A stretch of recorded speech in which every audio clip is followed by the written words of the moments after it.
The story begins in Shanghai City. In a quiet room, a woman with blue-green hair, Zhang Wangshan, is breastfeeding her newborn son. She tells her baby, Chenchen, how lucky he is to just eat and sleep, smiling that while she's losing sleep over him, it's worth it if he grows up healthy. Unknown to her, the baby is not ordinary. He is reincarnated and has the consciousness of his former life. As he feeds, he notes his brain isn't fully developed, yet he is aware.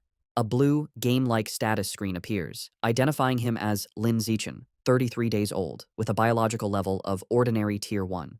He realizes he has a special cheat ability. At 3 months old, Lin Zichen is in his crib while his parents, Zhang Wanxin and Lin Yansheng, watch him. His father remarks on how physically gifted the baby seems, predicting he will become a mighty gene fuser, or at least a cyborg. As they speak, Lin Zichen is kicking. A system notification announces he has kicked 10,000 times, granting him the biological attribute Use and Advance. This skill allows any part of his body he trains to grow infinitely stronger within carbon-based limits. He feels his strength grow and wonders what his father meant by gene fusers and cyborgs, imagining superheroes. By 4 months old, Lin Zichen has learned to sit up and crawl. To avoid frightening his parents with his unnaturally fast development, he trains only at night.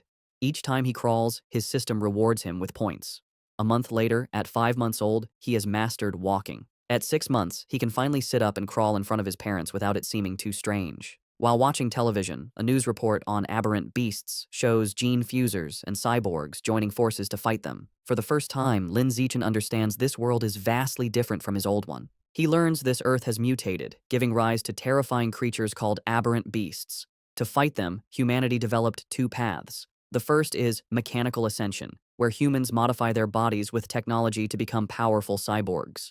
The second is gene modification, where humans fuse their genes with aberrant beasts, becoming gene fusers to fight monsters with their own power. Realizing the dangers, the reincarnated Lin Zichen resolves to use his system to grow up safely, evolve his abilities while laying low, and survive in this perilous world. One day, the doorbell rings. Zhang Wangxin opens it to a woman in a blue dress, Xu Ming, their new next-door neighbor. Xu Meng introduces her family, her husband, Shen Jianye, and their young daughter, Shen Qinghan, who clutches a doll. Lin Zichen looks at the little girl with purple hair. He acknowledges Shen Qinghan as his first friend in this new world, sensing their destinies will one day be tightly bound. Time passes, and Lin Zichen dedicates himself to training. At 7 months, thanks to his use and advanced skill, he has mastered running, jumping, and basic language by talking to himself, earning stat points for each activity. By 8 months, his training has progressed to doing sit-ups and push-ups in his crib. He is careful to practice only when his parents are not around. But one day, his mother, Zhang Wangxin, walks onto the balcony and is shocked to see her 8-month-old son doing sit-ups. She rubs her eyes in disbelief. However, being a web novel author, she dismisses it as a stress-induced hallucination. Lin Zichen immediately pretends to be asleep, breathing a sigh of relief and making a mental note to be more cautious. A few days later, while giving him a bath, Zhang Wangxin makes another shocking discovery. She screams for her husband, Lin Yansheng. When he rushes in, she points out that their 8-month-old son has defined abs. Lin Yansheng is stunned. He excitedly suggests their son might be a 1-in-a-million prodigy with a bright future as a powerful gene fuser or cyborg. Hearing this genius narrative, Lin Zichen is relieved his secret is safe, realizing how lucky he is to have 2 web novel authors for parents. Lin Zichen reflects that on this mutated Earth, he is not the only genius. He and his mother watch a news report about a 2-year-old from a martial arts family who can lift a 20 kilos dumbbell with one hand.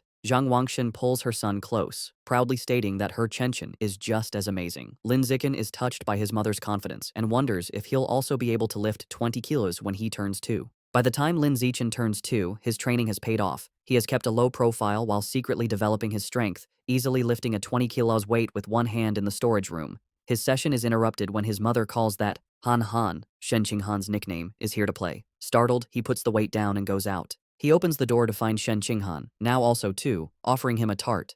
Lin Zichen internally remarks that due to their different mental ages, they don't play conventionally. While Han Han is a typical toddler, he uses every moment to train. He has found a unique way to spend time with her. Since she likes to stick close, she serves as a perfect custom-sized weighted vest for his exercises. There is, however, one recurring problem, which he is reminded of when he feels a warm wetness and cries out that Han Han has peed on him again. Another year passes. At age 3, Lin Zichen's strength has grown exponentially, and he can lift a 40 kilograms weight with one hand. While watching TV, he sees a report about a 4-year-old prodigy lifting a 30 kilograms dumbbell and notes with satisfaction that he is already stronger. Despite his progress, his system still shows his biological level as ordinary Tier 1. He wonders what it would take to reach Tier 2. With these questions in mind, he steps out of his house for the first time. The world outside is a stunning, futuristic cityscape with beastmen and cyborgs, which he assumes are the gene fusers and cyborgs he's heard about. Accompanied by his mother and their neighbors, Shumeng and Shen Qinghan, he heads to the library. Since his parents don't let him use electronic devices, books are his best source of information. At the library, his mother points him toward the children's section, but Lin Zichen heads for advanced encyclopedias, with a worried Shen Qinghan following.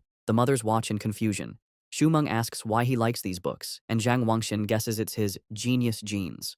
While Shen Qinghan offers him cookies, Lin Zichen is absorbed in his reading. Through the books, he learns that all life is categorized into 6 biological levels: ordinary, advanced, rare, epic, legendary, and mythical, each divided into 9 tiers. He realizes normal humans like his parents are at the bottom, ordinary tier 1, as insignificant as ants compared to higher-level beings. This knowledge lights a fire under Lin Zichen. He must accelerate his training while maintaining his cover. His system alerts him to a new quest: read 100 million characters to be rewarded with the celestial root of wisdom. Excited to train both mind and body, he accepts. For the next year, Lin Zichen splits his time between physical training and voracious reading. At age 4, he and Shen Qinghan begin kindergarten, holding hands with the IR teacher, Ms. Zhang Mei. His hard work pays off. Soon after starting school, he breaks through to ordinary tier 2. His physical prowess is immense. He can lift an 80 kilograms weight with one hand, high jump 1.2 meters, and sprint 100 meters in under 11 seconds. Outstanding stats for an adult, let alone a kindergartner. One day, he finds children surrounding a crying Shen Qinghan, calling her a bedwetter.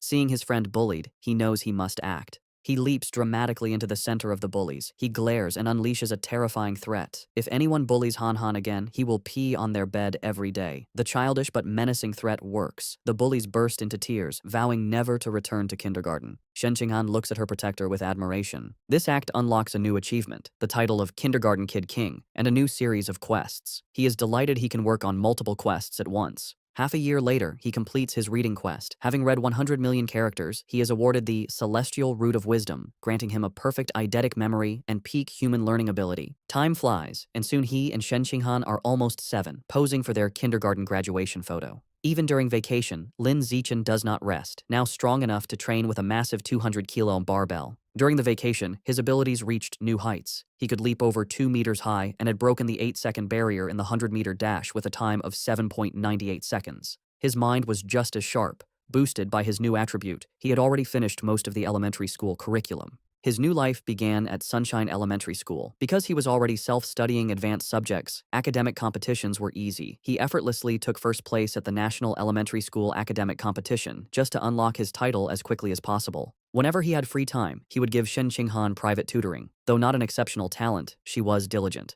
With his help, her grades improved dramatically, and after one semester, she was ranked second in the class, with Lin Zichen holding first place. To speed up his quest, he also participated in school sports meets, breaking every record. Just when he thought his school life would continue in this predictable routine, a special new transfer student appeared. The teacher introduced the newcomer, a girl with long, silvery blue hair named Bai Shui. Lin Zichen immediately knew she was different. As she stood in the doorway, he could sense a faint, unusual aura that did not belong to a normal human. As the new transfer student, Bai Shui, walks to find a seat, the other students watch her curiously. Shen Qinghan leans over to Lin Zichen, whom she calls Xiao Chen, and whispers about how pretty Bai Shui's hair is, like winter snowflakes. However, Lin Zichen is not in the mood to discuss aesthetics. As Bai Shui sits near him, his mind is on the strange, non-human aura he senses from her. He wonders if she could be a gene fuser or the descendant of one. In the following days, Bai Shui proves to be an enigma. She doesn't speak to anyone and lays her head on her desk the moment class ends, remaining motionless. She barely even gets up for the restroom. At first, students are curious, even taking photos with her while she sleeps. But as her behavior doesn't change, they lose interest, and the classroom returns to its routine. This peace is shattered over a month later. A bizarre phenomenon begins. Bai Shui starts to secrete a viscous, white liquid. The substance has a foul odor and drips down her clothes and legs. The other students react with disgust, complaining about the terrible smell. A mean-spirited boy sneers a crude comment about the liquid and then pours his water bottle over her head, claiming he's washing her out. Humiliated and soaked, Bai Shui clenches her fist on the desk, and tears stream down her face as she begins to cry, her shoulders shaking with silent sobs. The bullies erupt in cruel laughter at her distress. Watching from their desks, Shen Qinghan turns to Lin Zichen with a worried expression, asking if they can help poor Bai Shui. Lin Zichen is confused. He had sensed Bai Jue was dangerous, so he can't understand why she is crying. He agrees to help. As he walks towards the bullies, he reevaluates his assessment. While he still doesn't understand her, he realizes that for now, she isn't a threat. She is just a weak girl being bullied, and he has to step in. Lin Zichen walks up to the main bully and grabs him by the collar, calling out his name, Guan Chun. With a menacing smile, he orders the boy to wipe the water off Bai Shui's desk.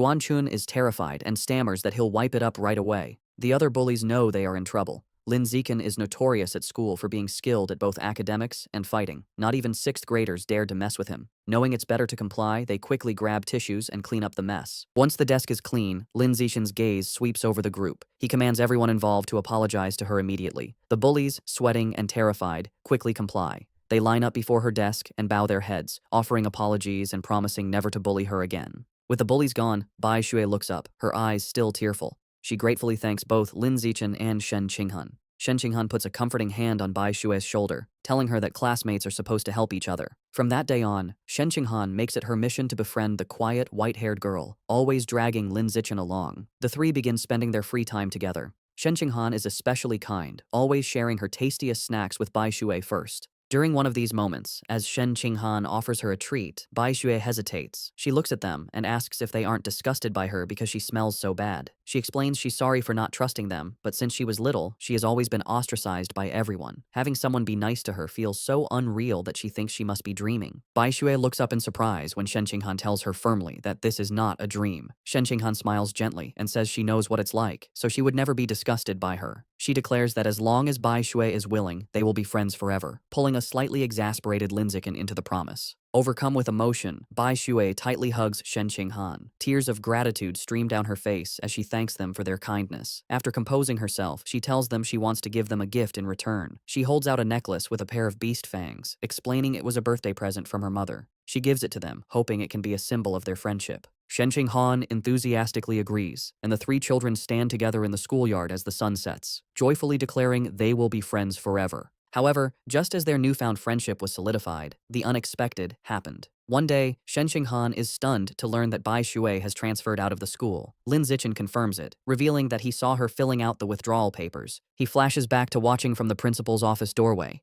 He saw Bai Xue with the principal and a large, intimidating man with cybernetic arms. The principal assured the man that Bai Xue's paperwork was complete and her information would be kept confidential. The encounter confirmed Lin Zichen's suspicions that Bai Xue's identity was not simple. From that day on, he never saw Bai Xue again, left to wonder about her. But he notes that the events that followed were what truly captured his attention. Sometime later, Lin Zichen is at home giving his mother, Zhang Wangxin, a shoulder massage. She sighs in relief, telling him the massage is perfect after a long day of typing. Lin Zichen internally notes that he learned professional massage techniques thanks to his celestial root of wisdom and is surprised by its usefulness. Their quiet evening is interrupted by a major news report. It features another incredible achievement by the Kyoto prodigy. At just 10 years old, the boy has successfully fused with aberrant beast genes and can now lift a 500 kilograms boulder with one hand. Lin Zichen recognizes the boy and realizes with a jolt that his rival has already begun gene fusion. His father, Lin Yansheng, complains that the Kyoto prodigy is always on TV, questioning if they are trying to turn him into an influencer. The parents discuss it. Lin Yansheng explains the boy is from a 1,000-year-old martial arts family, so they likely have advanced gene fusion technology. Zhang Wangxin argues it's wrong to use a child as a guinea pig. Her husband counters that for such a family interests come first, earning a sarcastic "you know everything" from his wife. While his parents bicker, Lin Zichen is deep in thought. He recalls that before the fusion, the prodigy could lift 100 kilograms. Now he can lift 500 kilograms, a 5-fold increase. In comparison, Lin Zichen, at only 8, can already lift a 300 kilograms weight with one hand without any gene fusion. He concludes with a confident fist pump that his own potential is far greater.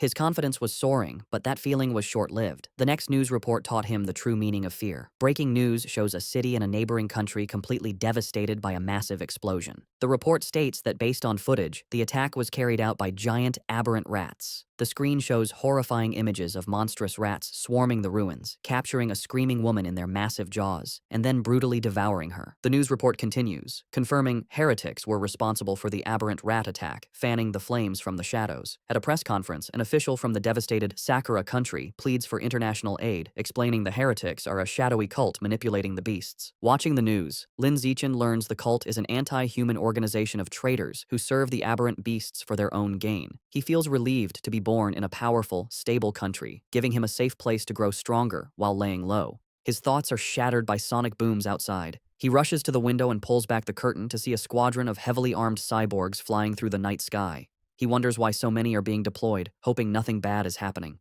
The next morning, everything seems normal. Lin Zichen waits for Shen Qinghan, who runs up, apologizing for being late. As she approaches, he notices something strange.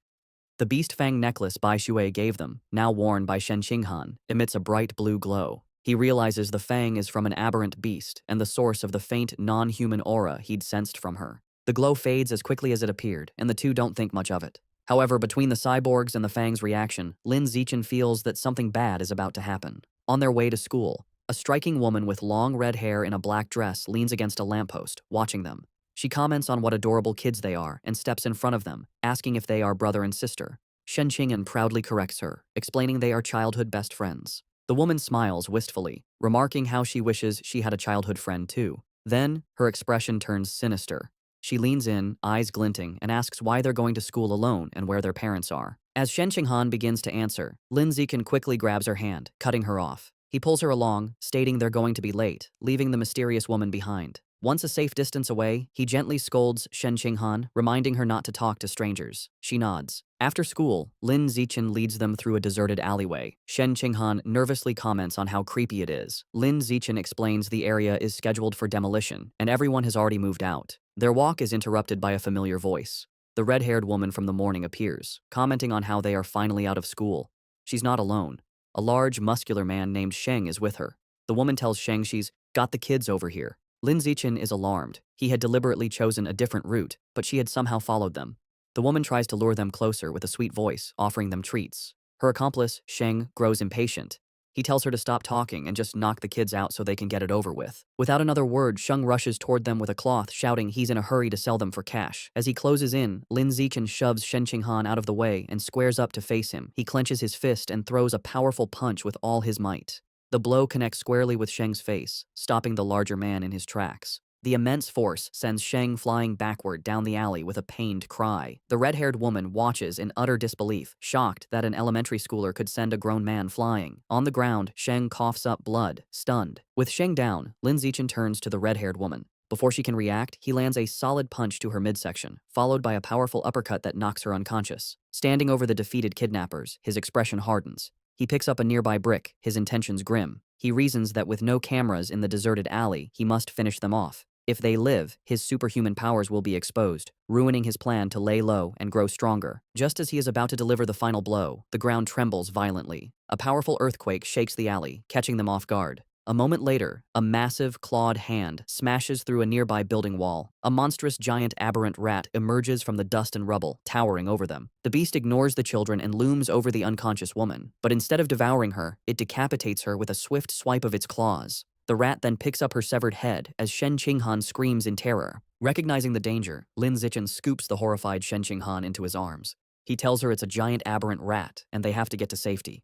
He turns and sprints away, carrying her as they flee. As they escape, a flash of red and gold streaks through the sky. A female cyborg with blonde hair and rabbit ear attachments on her helmet dives into the alley. She moves with incredible speed, a blur of motion as she zips past the rat. Shen Qinghan, looking over Lin Zichen's shoulder, exclaims how unbelievably fast the cyborg is. The cyborg lands gracefully behind the monster. Facing the rat, the female cyborg prepares her attack. Her gauntlet glows as she charges her weapon and announces, anesthetic smoke. She fires projectiles at the monster, causing massive explosions that rock the alley. Lin Zichen shields Shen Qinghan from the blast. The aberrant rat is caught in the fiery explosions, roaring in pain, and is left dazed by the anesthetic smoke. Seeing her opening, the cyborg surges forward and finishes off the weakened beast in a flurry of strikes. Later, Lin Zichen watches a news report about the incident at home. He analyzes the fight, concluding the cyborg's power level probably isn't very high. He reasons she had to weaken the rat first, and it still took her 7 minutes to kill it. He reflects on the danger of giant aberrant rats, knowing they are tough creatures that can grow over 10 meters long and reach ordinary 5th tier. Fortunate that they escaped unharmed, the incident reminds him of the world's dangers. He resolves to increase his training to protect himself and those he cares about. He is later seen in his training space, doing weighted squats with a heavy barbell, his system rewarding him with points. Although the threat of aberrant rats looms, life continues. Soon, he and Shen Qinghan celebrate their 9th birthday with both families around a large cake. After making wishes, they exchange gifts. Thanks to his celestial root of wisdom, Lin Zichen had taught himself to carve in one night and crafted an intricate wooden hairpin for Shen Qinghan. She is overjoyed, placing it in her hair and exclaiming how much she loves it. Time passes quickly, and soon, Lin Zichen and Shen Qinghan graduate from elementary school and start middle school. As they leave, his system notifies him that he has completed the Dominate 9 years of compulsory education achievement,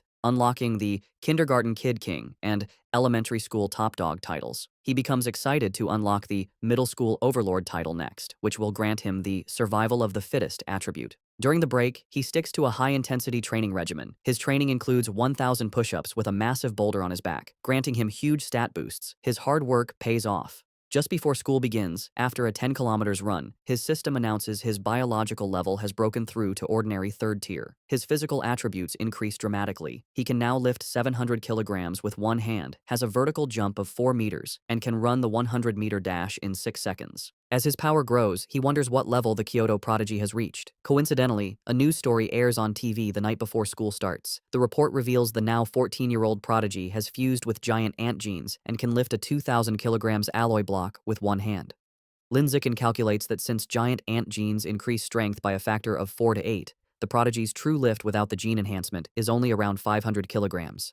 This means Lin Zichen is still fundamentally stronger. He smiles, imagining how powerful he will become with future gene fusion. The next day, middle school begins. Because he was the city's top student, all the best middle schools tried to recruit him. He accepted the invitation from Shanghai Middle School, but only if Shen Qinghan could be in his class. During registration, they are welcomed by the principal and their new homeroom teacher, who express how much they are counting on him. After a few pleasantries, he makes an excuse and leaves with Shen Qinghan. The real reason he chose Shanghai Middle School was for its excellent athletic facilities. They had planned to play badminton on the school's court before classes officially started. On the court, an excited Shen Qinghan tells Lin Zichen, Xiaochen, they should start. She serves with a flourish, calling out her fairy's curveball. Lin Zichen easily catches the shuttlecock mid-air, but their game is interrupted. A group of upperclassmen approaches, and their leader, in a backward cap, snatches the shuttlecock, informing them the court is reserved. His friends mockingly offer to let Shen Qinghan stay and spar with them. Shen Qinghan stands her ground, telling them they have to follow the rules, and they were there first. Lin Zichen, seeing them get too close to Shen Qinghan, steps in with a cold expression. He tells them to get away from her and reminds them of the first come, first served rule. The leader scoffs, arrogantly declaring he is taking the court. The leader holds the shuttlecock and tosses it up, but before he can serve, Lin Zichen moves. He declares that from now on, his rules are the only ones that matter. With a surge of power, he leaps and smashes the shuttlecock with incredible force. The shuttlecock rockets across the court, a white blur. It moves so fast, the leader barely has time to react. The force of the impact shatters his racket and sends his cap flying. The upperclassmen are left in shock, sweating and trembling. They wonder if Lin Zichen is even human, questioning if he's a gene fuser. One notes with terror that if the shot had been off by a little, their boss's head would have been taken off. Thoroughly intimidated, the upperclassmen bow deeply in apology. They tell Lin Zichen they understand the rules now and will be leaving immediately. They then beat a hasty retreat. Perhaps because word of the incident spread, no one ever dared to bully Lin Zichen or Shen Qinghan again. Aside from being bigger with better facilities, their new school life felt much the same. Academically, Lin Zichen was far ahead, having finished the middle school curriculum long ago. During class, he would read interesting books to pass the time. At night, after workouts, he would use his celestial root of wisdom to learn new skills online, quickly dabbling in cooking, photography, driving, swimming, and various sports. To unlock the Middle School Overlord title, he didn't just rank first in every subject, he also represented the school in national competitions. He stood amidst a mountain of trophies. To keep a low profile, he was careful not to win first place in every competition. A semester went by, and the title still hadn't unlocked. However, his performances earned him many fangirls who left stacks of love letters on his desk. He ignored them. Aside from tutoring Shen Qinghan, he focused on the upcoming school sports festival. He believed that if he completely dominated it, he should finally unlock the title. For the festival, he entered only 3 events: shot put, high jump, and sprinting, representing strength, jumping, and speed. He achieved an astonishing 201-meter throw in the shot put. Although he held back to avoid seeming too superhuman, he still easily took first place in all his events. Just as he was sitting with Shen Qinghan, admiring his gold medal, he felt a new power surge through his body. A system notification appeared, announcing that because his achievements far surpassed every other student, he had unlocked the Middle School Overlord title. With all 3 school-age titles unlocked, the Dominate 9 years of compulsory education achievement was complete, and he had obtained the new biological attribute, Survival of the Fittest. As the power flowed through him, he realized with satisfaction that the title had finally unlocked. As Lin Zichen and Shen Qinghan leave school, he considers his new survival of the fittest attribute. The ability lets a predator devour the life essence of other creatures to evolve. He wonders what life essence is, lost in thought until Shen Qinghan calls for him to wait. Snapping back to reality, he gets an idea. He asks Shen Qinghan if he can borrow her beast fang necklace. She agrees and hands it to him. The moment his fingers touch the fang, a system notification appears. It informs him he has devoured a trace of the abyssal giant butterfly's life essence, unlocking a new guidebook with 1% progress. A spectral image of a massive, dark butterfly with eyes on its wings appears around him. He is stunned to realize the fang is a butterfly's tooth. That night, hoping to learn more, he searches for abyssal giant butterfly online. To his surprise, the search returns no results. Realizing he'll have to study this exotic beast on his own, he remembers Bai Shui had given them a pair of fangs. He rummages through his bag and finds the second tooth. Holding the second fang, he once again absorbs its power. Another system notification confirms he has devoured a second trace of life essence, but the guidebook progress only increases to 2%. He looks at the fang with disappointment, realizing there isn't much life essence left in it. He concludes he must find another way to unlock the abyssal giant butterfly's full power. The next day after school, to boost his training and ensure a quick escape route from any aberrant beasts, Lin Zichen starts biking Shen Qinghan to and from school every day. As they leave the school grounds, a man calls out to him, "Zichen." The man, in a tracksuit, stops them and introduces himself as Coach Guo from the school's martial arts team. He praises Lin Zichen's performance at the sports meet as the best in school history. With great enthusiasm, Coach Guo formally invites him to join the team, insisting his athletic talent surpasses his academic abilities. He urges Lin Zichen to say yes, but also offers him time to learn about the team before deciding. Coach Guo speaks so quickly and passionately that Lin Zichen doesn't get a chance to say no. Waving goodbye as they ride off, the coach tells them the martial arts team is in room C of the gym and that he'll be waiting for him if he's free to visit the next day. As the sun sets, Lin Zichen is back in his room, ready to test his new ability. He claps his hands, squashing a cockroach and a mosquito he found. He opens his hands to examine the dead insects, but feels no power surge. He realizes killing such small, ordinary creatures didn't trigger the skill. He deduces that only powerful or exotic beasts carry enough life essence to be devoured for his evolution. To verify his new theory, Lin Zichen decides to visit a supermarket that sells beast meat. With Shen Qinghan on the back, he bikes them into the city. They soon arrive at a large, multi-story supermarket. Inside, they walk through the aisles, and Lin Zichen notes that while there is plenty of beast meat, it's all pre-packaged. He knows he can't test his theory without touching the meat. Just as he's feeling frustrated, he hears a butcher advertising fresh-cut beast meat. He spots a counter with a sign reading, "Fresh beast meat, not pre-packaged, safe to eat," where a butcher is cutting up large sides of meat. Telling a confused Shen Qinghan to wait, he says he's going to check out the meat. He doesn't explain further, eager to confirm his suspicions, and rushes to the counter. He reaches out and places his hand on a slice of freshly cut beast meat. The moment he makes contact, a powerful surge of purple energy flows into him. Just as he thought, the beast meat contains a strong surge of life essence. He clenches his fist in excitement, a wide grin on his face. Shen Qinghan watches, bewildered, wondering why he is so excited just from touching meat. She approaches him with a look of confused concern, asking how the meat feels. Trying to play it cool, Lin Zichen casually tells a bewildered Shen Qinghan that the meat just feels fresher than normal and asks if she wants to touch it too. She frantically waves her hands and refuses, saying he has touched it enough for both of them. Having confirmed his theory, Lin Zichen decides to buy some of the beast meat to try at home, surprising Shen Qinghan. He isn't surprised by her reaction, knowing beast meat is incredibly expensive. Even the cheapest option, the ghost shadow squid, costs nearly 1,000 yen per jin. Deciding to go with the squid, he picks up a package. Shen Qinghan panics at the price, telling him it's too expensive and that he should ask his mother first. Lin Zichen simply smiles and pats her head reassuringly. He tells her not to worry, making up a lie that his mom had already told him to buy plenty for both of their families. A flashback shows his mother, Zhang Wangxin, happily agreeing to cook a feast.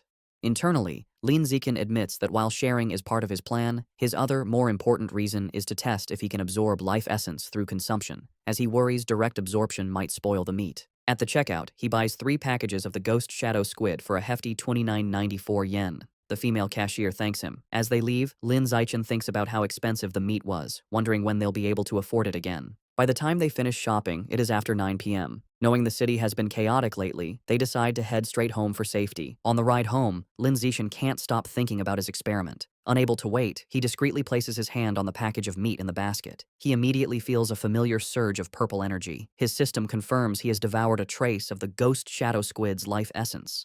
A new guidebook for the creature is unlocked, but his progress is only 0.1%. A spectral image of the menacing, multi-eyed squid appears in his mind. As they bike through the quiet streets, he does some mental math. He realizes devouring a small amount of meat only unlocked a fraction of its power. He estimates he'd need to devour 100 jins to reach 100% on the guidebook, costing a staggering 100,000 yen. He considers the squid's special ability, to dissolve into water and vanish, and decides the powerful skill is worth the price.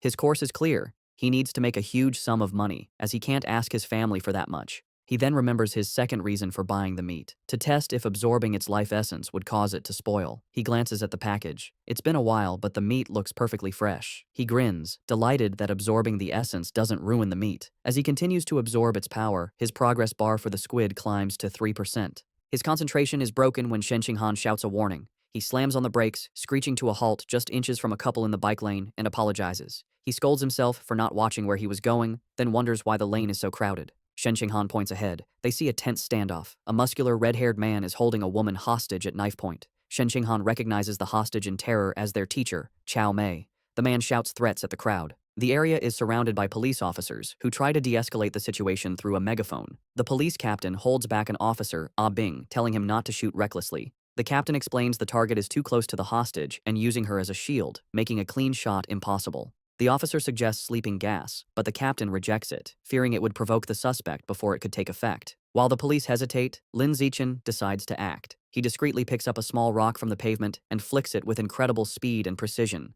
The rock strikes Officer Ah Bing's gun, causing it to misfire. The stray bullet hits the hostage-taker's hand, forcing him to cry out and drop his knife, releasing teacher Chow Mei. Seizing the opportunity, the police captain yells for his team to move in. The officers rush forward and swiftly arrest the disarmed suspect, while a female officer comforts the terrified but unharmed teacher Chow Mei. As the situation is controlled, Lin Zichen quietly gets back on his bike. Shen Qinghan looks at him with wide, questioning eyes and asks if he threw the rock. He quickly shushes her, saying they should leave and talk later, and they pedal away. Just as they are about to get away, a voice commands them to stop. The police captain calls out, asking if Lin Zichen was the one who threw the rock. Panicked at being caught, Lin Zichen quickly denies everything with a nervous smile. The captain watches them pedal away, finding it strange that someone wouldn't want to admit to a good deed. He muses aloud that there's a reward for bravery. The word reward instantly catches Lin Zichen's attention. Needing money, he slams on his brakes, skids to a halt, and rushes back to the captain. He sheepishly retracts his denial, admitting he threw the rock and explaining that the money is really important to him.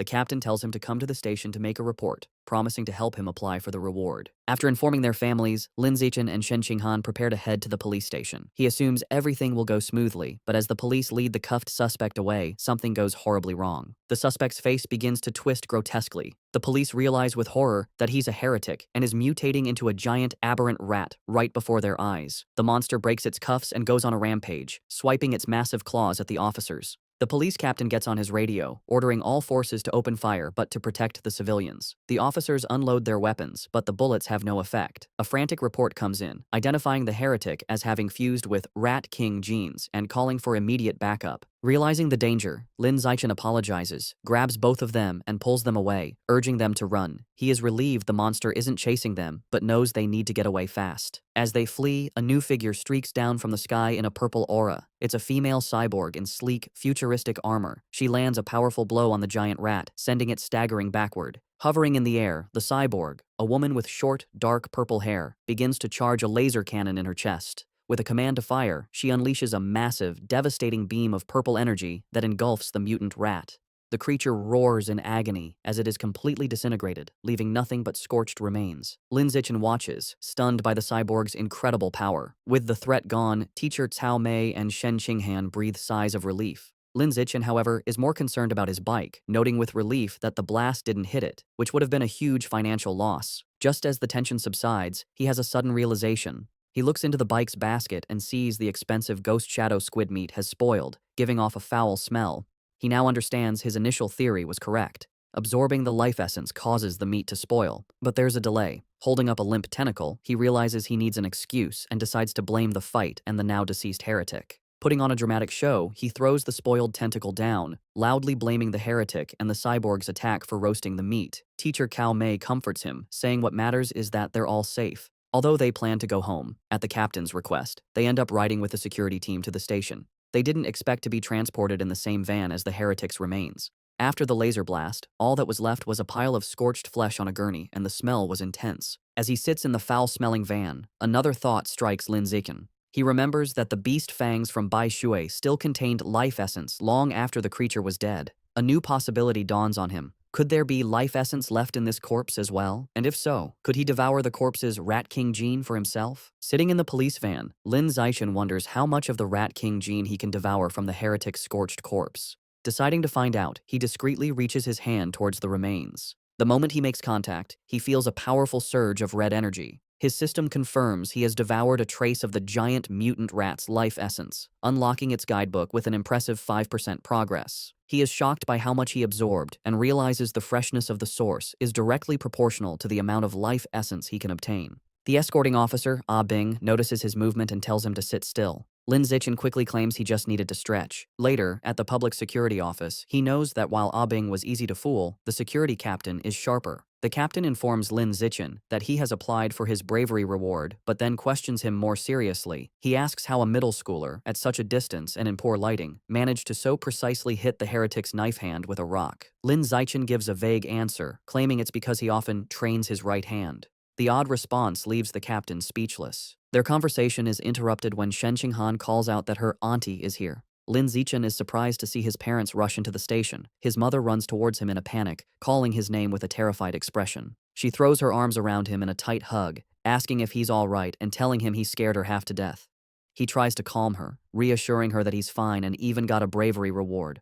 Holding him close, his mother makes him promise that next time there's danger, he will hide somewhere safe first. She tells him with tears in her eyes that all she wants is to see him grow up safe. Lin Zichen is visibly moved by his mother's heartfelt concern. As they leave, Lin Zichen reassures his mother he will always protect himself first. The police captain watches them go, still pondering the boy's strange abilities. On their way out, Lin Zichen passes two female police officers discussing the case. One remarks that perverts are getting more brazen, and her colleague reveals the heretic was a liberal arts student from Guangyuan University, brainwashed by the rat god cult. The first officer curses the cult, but the second points out they need to eliminate the root cause, the self-proclaimed Rat King.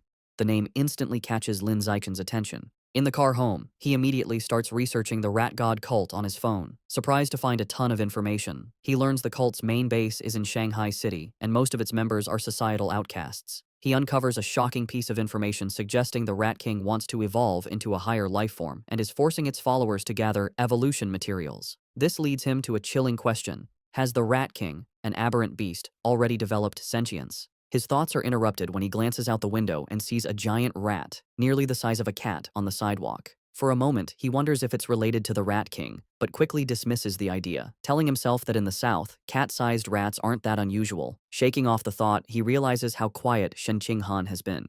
He looks over and sees her squirming uncomfortably, her knees pressed tightly together. He immediately understands. He recalls that ever since she was a child, whenever she gets nervous or startled, she can't control her bladder. While embarrassing for her, Lin Zichen has always felt this peculiar reaction might be linked to some hidden potential within her. When they get home, Lin Zichen's mother, Zhang Wangxin, is shocked that the nearly 3,000 yen worth of beast meat is gone. Lin Zichen quickly thinks of an excuse, sheepishly claiming that during the emergency, he must have dropped it while running away. His mother immediately puts his safety first, telling him to forget the meat and that all that matters is he is unharmed. Lin Zichen breathes an internal sigh of relief, glad he fooled his mother. However, his father, Lin Yansheng, is more stubborn. He announces he is going back to look for the expensive meat, boasting that a fated wage slave like him is tough. Lin Zichen tries to stop him, arguing it's too dangerous and the meat is already spoiled. His father becomes suspicious, asking how he could know it had gone bad. Sweating nervously, Lin Zichen quickly claims it was an obvious guess. Meanwhile, back at the now empty public security office, the police captain is still pondering the night's strange events. As he smokes a cigarette, he can't shake the question of how an ordinary middle schooler could have thrown a rock with such incredible power and precision. Suddenly, he hears a strange noise from the corner. His eyes widen in shock as he sees a massive rat, far larger than any normal rodent, perched on top of the filing cabinets. Before he can react, the giant rat leaps down. The captain instantly draws his pistol and opens fire. The confrontation is swift and violent, ending in a bloody blur. The next day in class, Lin Zichen sighs at his desk. Reflecting on the previous night, he concludes he is still too weak compared to the powerful heretic and the female cyborg. He needs to make money fast to buy more beast meat like the ghost shadow squid to fill his guidebook's progress bar. He considers becoming an influencer or selling study materials, but dismisses the idea as too flashy and against his goal of keeping a low profile. Suddenly, an idea strikes him. He remembers that in this world, martial arts and gene fusion are more important than academics. He decides it's time to act. Later, he heads to the gym where the martial arts team practices in Building C. He finds Coach Guo drinking from a thermos and greets him. A surprised Coach Guo asks if he is there to join or just to learn more about the team. Instead of answering, Lin Zichen leans in and discreetly asks if joining the team offers a chance to compete in city tournaments, and if the prize money is high. The coach smiles, confirming he would have a chance, and that prizes are worth tens of thousands. With his main concern addressed, Lin Zichen shakes the coach's hand and announces he is joining the martial arts team today. Coach Guo happily welcomes him. The coach gathers the team to announce their new member. He introduces Lin Zichen, reminding them of his performance as the sports meet champion. The other team members, Zhang Kai, Huang Tianxing, or Ah Xing, Li Shutong, and Han Yiguo, introduce themselves. Finally, Lin Zichen introduces himself. Since Lin Zichen has no formal martial arts training, Coach Guo demonstrates basic fist and leg techniques. The coach explains the moves look simple, but are difficult to master, noting that the team's fastest learner, Li Shutong, took a week to perfect them. He then encourages Lin Zichen to try. Lin Zichen assumes a ready stance. Thanks to his celestial root of wisdom attribute, which grants him heaven-sent martial insight, he has already memorized and understood every detail of the demonstration just by watching. As he practices the fist techniques, a system notification awards him points in vitality, strength, dexterity, and proficiency. He executes the hand and fist movements with flawless precision and speed. He transitions seamlessly into the leg techniques, performing powerful, fluid kicks. Another system notification grants him points for his leg muscles, dexterity, and proficiency. The coach and the team watch in stunned silence. The coach's jaw drops, and he almost fumbles his thermos, unable to believe it. He wonders how someone could learn the complex forms perfectly after one look. Staring at the flawless performance, a single thought forms in his mind. He must be a once-in-a-million martial arts prodigy. That evening in Shanghai, Lin Zichen's mother, Zhang Wangxin, calls him for dinner. He rushes out eagerly, spoon in hand, asking what she made. She proudly presents a large platter of the ghost shadow squid he wanted. The aroma is incredible, and he tells his mother how amazing it smells. She urges him to eat while it's hot. He takes a bite and praises her cooking as the best in the world. Pleased, she tells him to eat a lot, as she bought 3 full gins for him. As he eats, a system notification appears. He has devoured a trace of the ghost shadow squid's life essence by consuming it, bringing his guidebook progress to 3.01%. He realizes with frustration that eating the meat works just as well. If he had known, he wouldn't have spoiled the first batch by touching it. While they eat, a news report catches their attention. It's about a 14-year-old genius girl, the youngest cyborg in history after fusing with an energy core. Her energy system grants her superhuman abilities, lifting a 5,000-kilogram SUV with one hand, sprinting 100 meters in 3 seconds, and jumping 8 meters vertically. Watching this, Lin Zichen ponders the debate in his world. Between the Kyoto prodigy's gene fusion and this girl's cybernetics, which path is stronger? His thoughts are interrupted by another breaking news story. It announces that the security captain they met, He Chun-shan, was killed in his office. Surveillance footage showed he was attacked and devoured by a giant mutant rat that infiltrated the station. Medics are shown wheeling his body into an ambulance. Lin Zichen is horrified. He recalls the large rat he saw the night before and wonders if it was connected. He imagines a giant rat rampaging through the city. The captain's death is a grim reminder of the escalating danger. Staring intently, Lin Zichen decides he must intensify his training immediately. Following the police captain's death, Lin Zichen dedicates himself to a grueling training regimen. After intense practice, he can now sprint 100 meters in a blistering 4.61 seconds. His physical power has skyrocketed. His vertical jump is 5.3 meters, and he can lift an astounding 1,200 kilograms with one hand. In addition to his personal training, he continues his martial arts practice with the school team, hoping to boost his strength quickly for the upcoming tournament. The next morning at school, he heads to the gym to practice, with a curious Shen Qinghan tagging along. On their way, a girl with pink hair warmly greets Lin Zichen and offers him a bottle of fresh milk. He politely declines, thanking her, and walks past with Shen Qinghan, leaving the girl disappointed. Watching from a distance is his teammate, Zhang Kai. He clenches his fist in anger, resentful that the person who beat him at the sports meet is rejecting a gift from the girl he admires. Unable to contain his frustration, Zhang Kai rushes forward and blocks their path. He confronts Lin Zichen, scolding him for his poor manners and for hurting the girl's feelings. When Lin Zichen calmly explains he is allergic to milk, Zhang Kai refuses to believe him and calls him a liar. Enraged, Zhang Kai points at Lin Zichen and challenges him to a spar. He sets the terms. If he loses, he will never bother Lin Zichen again, but if Lin Zichen loses, he must drink the whole bottle of milk. Just as the challenge is issued, a new system notification appears. A new achievement mission has been triggered. Defeat 1,000 different opponents in formal competition for the survival of the fittest biological trait. A sly grin spreads across Lin Zichen's face. This is the opportunity he has been waiting for. Surrounded by a menacing purple aura, he accepts the challenge, his eyes glinting with anticipation as he agrees to the spar. Word of the duel spreads quickly through the school. Two students excitedly decide to go watch the fight between the popular junior, Lin Zichen, and a senior. By the time they are ready, the gym is packed with onlookers in a large circle around the sparring area. The crowd is clearly on Lin Zichen's side. Many of his female fans cheer him on, telling him to teach his opponent a lesson, including the pink-haired girl from earlier who gets her phone ready. Zhang Kai scoffs, annoyed that everyone assumes he will lose. He internally admits Lin Zichen's talent has grown incredibly over the past month. He sees this duel as his last chance to put the rising genius in his place and show off his own strength. In contrast to his opponent's intensity, Lin Zichen seems unfazed. He casually states that he needs to go home for dinner and asks if they can make the fight quick. Taking this as an insult, Zhang Kai smirks and agrees to grant his wish. Coach Guo steps between them to officiate. He raises his hand to start, reminding them of the rules. However, before the fight begins, Zhang Kai shouts for them to wait. With a condescending grin, he offers Lin Zichen a handicap. He points out that he has trained for nearly 2 years, while Lin Zichen is a novice of only a month. To be fair, he declares he will let Lin Zichen have the first 3 moves. Lin Zichen simply agrees. The moment he agrees, Lin Zichen explodes into motion. He closes the distance in a blur, catching Zhang Kai by surprise. Before his opponent can raise his guard, Lin Zichen unleashes a single devastating punch. The blow connects with brutal force, sending blood flying from Zhang Kai's nose. He is knocked out instantly, collapsing unconscious on the gym floor. The entire gym is stunned into silence. Coach Guo's jaw drops as he stares in disbelief, shouting that the fight was over in one punch. The rest of the martial arts team and the crowd are equally shocked, calling the outcome ridiculous, unable to process that the duel was over in a single second. The silence is broken by a roar of celebration. Shen Qinghan throws her fist in the air, ecstatically cheering for Lin Zichen's victory. The other girls, including the one with pink hair, join in, shouting about how amazing he was. Standing over his defeated opponent, Lin Zichen receives a system notification. It informs him that by defeating a rival and winning the affection of the opposite sex, he has obtained priority mating rights.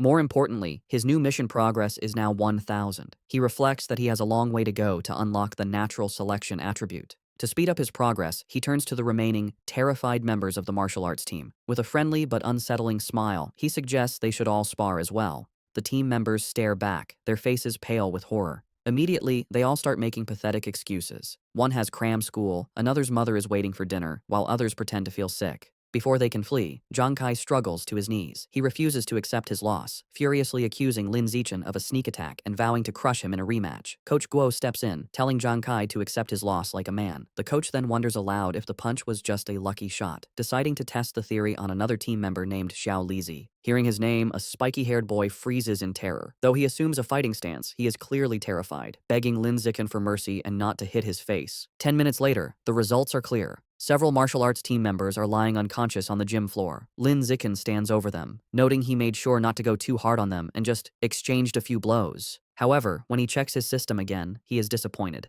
Aside from the initial victory, none of the other spars counted toward his achievement. The rival count remains at 1,000. He realizes friendly sparring isn't enough. He has to defeat rivals in an official competition. As he thinks about this, a hand claps his shoulder. Coach Guo grins manically, declaring that Lin Zichen is a true genius. He exclaims that in just over a month, the newcomer has become the team's ace. Filled with new confidence, the coach proclaims that with Lin Zichen leading, their school will crush all others and take first place at this year's regional martial arts tournament. As Coach Guo celebrates, Lin Zichen has a moment of clarity. He realizes the coach is right. The upcoming tournament is the perfect opportunity to face many official opponents at once. He becomes determined, understanding that as long as he defeats them in an official competition, each victory should count toward his progress. His thoughts are interrupted when a defeated Zhang Kai calls his name. Having regained consciousness, Zhang Kai stands, points at Lin Zichen, and formally accepts his loss with a bizarre and overly graphic declaration of submission. His strange words leave everyone, including Shen Qinghan, Coach Guo, and Lin Zichen, completely shocked and disturbed. With the duel over, the spectators and coach quickly flee, leaving a bewildered Zhang Kai alone, complaining he hadn't finished his speech. In this world, high schoolers must choose between martial arts or academics. Given the world's dangers, the martial arts class is considered the superior choice. Determined not to be left behind, Shen Qinghan decides to join the martial arts class and begins training rigorously with Lin Zichen. Their daily routine is intense. They start with a 3,000-meter run, followed by an hour of hand-to-hand combat practice. After that, they do sit-ups and push-ups to build strength. To conclude each session, Lin Zichen gives Shen Qinghan a massage to relieve her muscle tension. Of course, Lin Zichen doesn't slack on his own training. He pushes himself to the limit daily, driven by the goal of winning the tournament and unlocking the natural selection attribute as quickly as possible. 1 month later, all their hard work is about to be tested. The day of the regional martial arts tournament has arrived, and a determined Lin Zichen is ready to compete. The tournament is at the massive city gymnasium, with a huge crowd around a central fighting ring. In the waiting area, the mood is tense. Coach Guo nervously reviews the roster, complaining that their school, Shanghai High, drew a match against the strongest team, Shanghai No. 1 High. Another team member adds to the anxiety, mentioning their opponents have a fighter who can run the 100-meter dash in under 9 seconds, leaving them feeling outmatched. Sensing the team's low morale, Lin Zichen calmly raises his hand and volunteers to fight first. Though still worried, Coach Guo agrees to let his ace take the stage. As Lin Zichen walks into the arena, Shen Qinghan cheers him on from the sidelines, while Coach Guo shouts encouragement through a megaphone. Lin Zichen readies himself for the fight. His opponent, a much larger and more muscular student from Shanghai No. 1 High, steps forward. He acknowledges Lin Zichen's talent for making it to the tournament as a first year. However, his tone quickly turns mocking. He sneers that the stage isn't meant for a shorty who hasn't even hit 1.7 meters. Flexing his bicep, he promises to show Lin Zichen what a true gap in size and power feels like. The referee signals for the duel to begin. The large opponent rushes forward, unleashing a powerful punch. To his shock, Lin Zichen doesn't retreat. He effortlessly sidesteps the blow and counters with a swift punch to his opponent's chest. The impact is devastating. The force sends the massive student flying backward across the arena, knocking him out cold. The announcer stares in stunned silence before stammering a victory for Lin Zichen. On the sidelines, Shen Qinghan jumps to her feet, cheering that her Xiao Chen was amazing. The rest of the Shanghai High team erupts in celebration, mobbing their coach and shouting that Lin Zichen is insane, dismissing his opponent's strength as dead muscle. Meanwhile, on the other side, the coach for Shanghai No. 1 High is furious. He berates his defeated student for charging in blindly without using his footwork. Back in the ring, Lin Zichen receives a system notification confirming he has defeated another tournament rival, improving his ranking and bringing his elimination count to 2-1000. He clenches his fist, satisfied that these matches are what he needs to advance. The opposing coach, determined to stop this, calls his next fighter forward, a boy named Chen Feng, and orders him to crush the first year as quickly as possible. Chen Feng calmly agrees. He steps onto the stage and assumes a ready stance, looking far more composed than the last fighter. The announcer signals for the second duel to begin. Chen Feng immediately showcases his superior technique, moving with incredible speed and launching a flurry of attacks. Lin Zichen calmly meets the assault, blocking a powerful kick with one hand. However, the force of his block sends Chen Feng spinning wildly through the air before he crashes hard onto the arena floor, unconscious. Medics rush in with a stretcher and carry Chen Feng away, stating he needs a head scan. The crowd is left bewildered.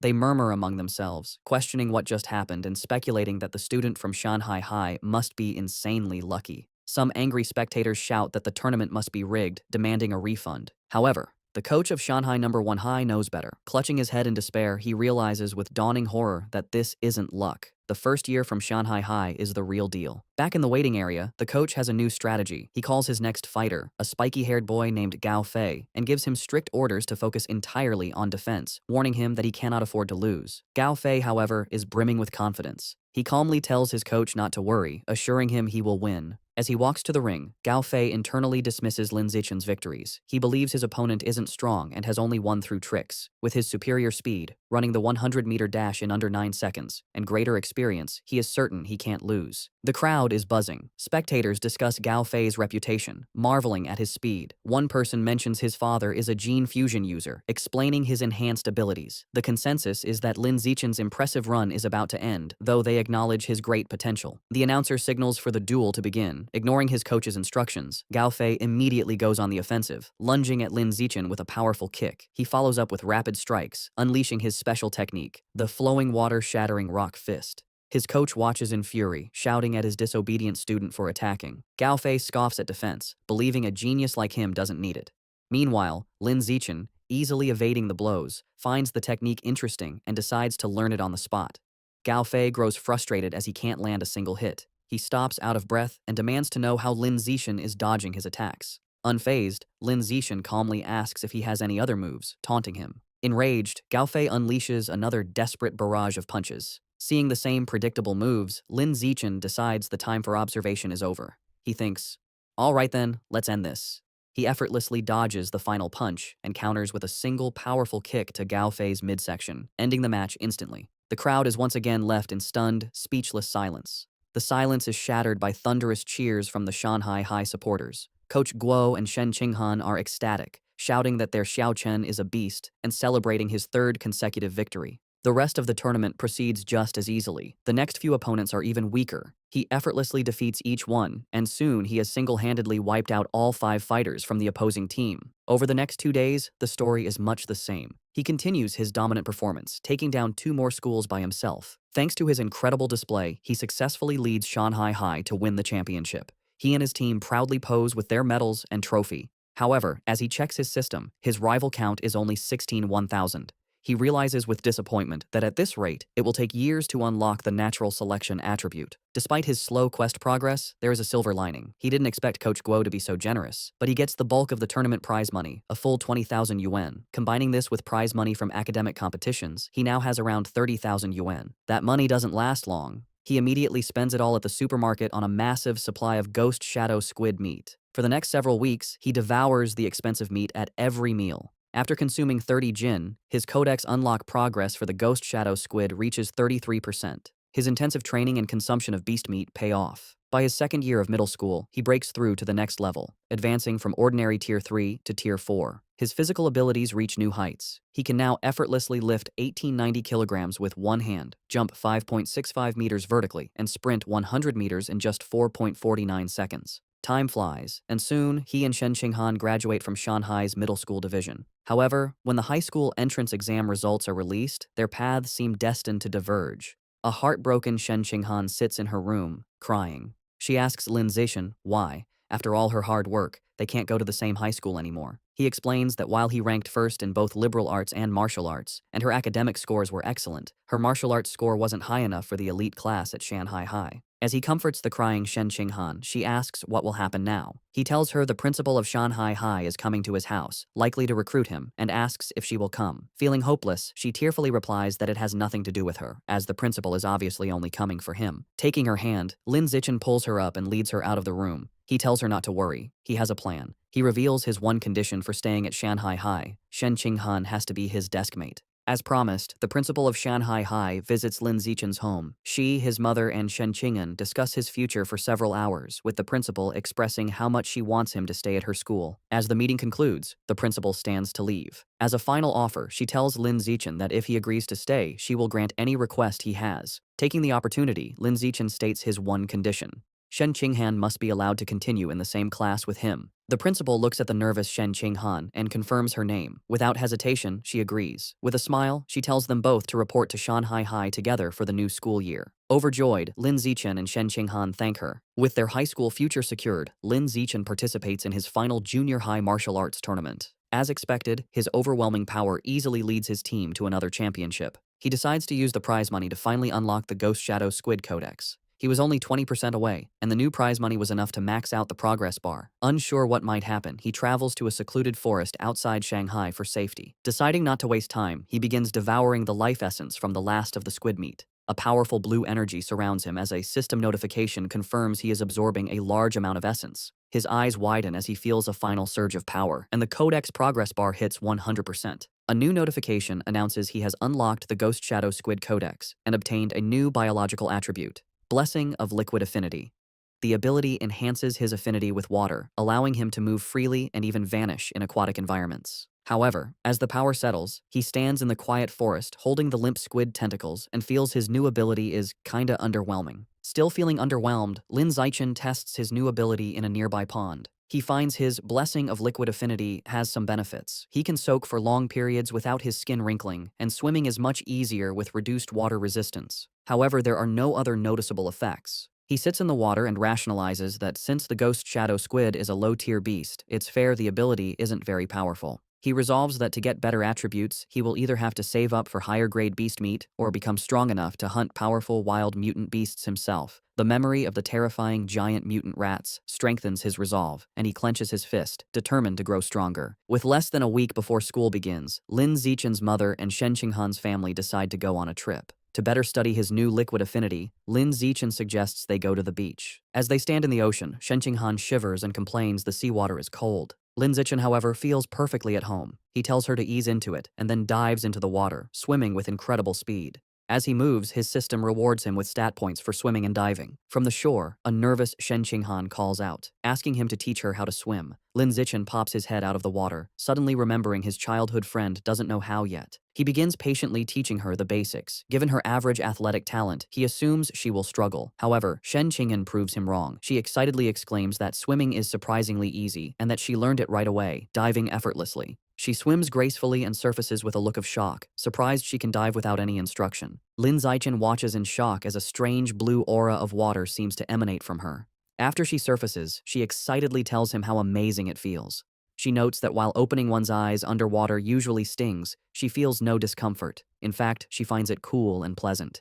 Her words leave Lin Zichen deep in thought. He watches her swim away, finding the situation unusual. He reasons that even with a natural talent for water, there's no way she could have mastered all the skills so instantly. Her rapid learning is simply not normal. Suddenly, a realization dawns on him. He recalls her lifelong problem with bedwetting when nervous. He wonders if this weakness is actually a sign of a powerful, innate water affinity she was born with. The idea excites him. He becomes convinced she might possess some kind of special cultivation body, like a character from his parents' Xianxia novels. To test his theory, they continue diving. Her performance shocks him even more as they explore the underwater world. He notes they have been holding their breath for over 10 minutes, an incredible feat for a beginner like Shen Qinghan. As they swim, Shen Qinghan's expression suddenly changes. A strange, swirling sound begins to vibrate through the water around her. Both look up, trying to find the source. They surface abruptly, and Shen Qinghan cries out as the glowing blue water swirls around her. Later that night, as they walk along the beach, Lin Zichen asks what happened.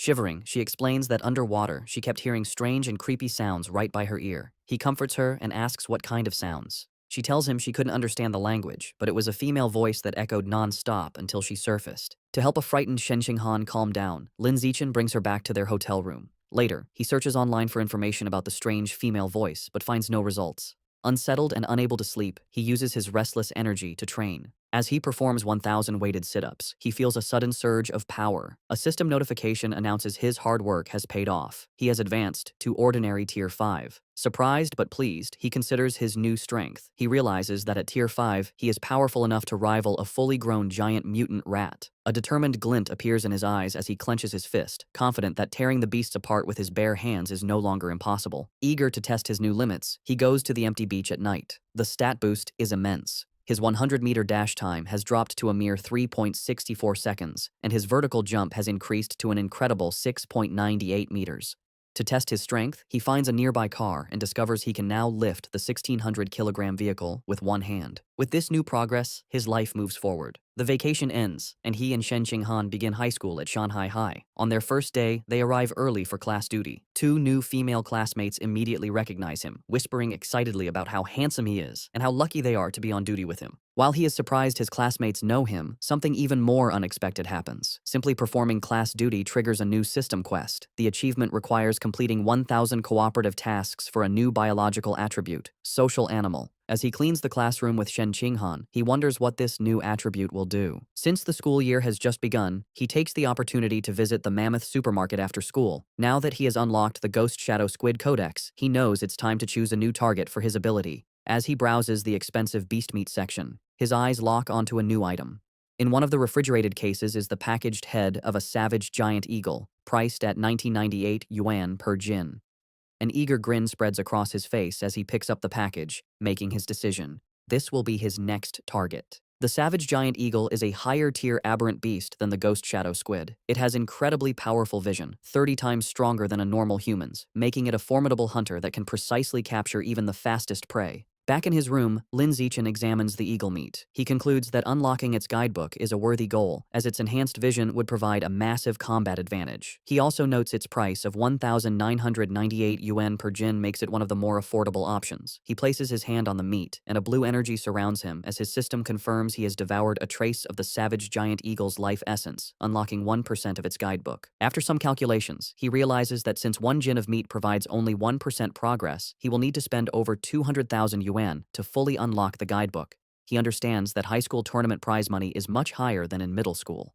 With renewed determination, he decides he must work harder in competitions to earn the money to unlock the Savage Giant Eagle's Codex before his second year. With the end of summer vacation, Lin Zichen's high school life at Shanghai High begins. On the first day, the teachers introduce themselves: the martial arts and homeroom teacher, the mechanical modification teacher, the gene fusion teacher, and the wilderness survival teacher. After their introductions, they ask the students to introduce themselves. Several students go first. A girl with long purple hair, Chu Yutong, says her specialty is in the arts. She is followed by an energetic pink-haired girl, Zhong Yijia, who shares her love for anime, cosplay, and sports. Next, a boy named Peng Huoguang says he likes to play video games at home. Soon, it is Shen Qinghan's turn. Being the center of attention makes her extremely nervous. With a blushing face, she manages to say her name is Shen Qinghan, that she enjoys drawing, and asks everyone for their future guidance. Finally, it is Lin Zichen's turn. His introduction is the shortest and most direct. He simply stands and states his name, asking for everyone's support. After introductions, time passes quickly. A new female classmate with brown hair approaches Shen Qinghan, who looks surprised. The girl asks Shen Qinghan for her entrance exam score. Shen Qinghan nervously replies that she scored 709 points, and then asks the new girl, Chu Rui, for her score.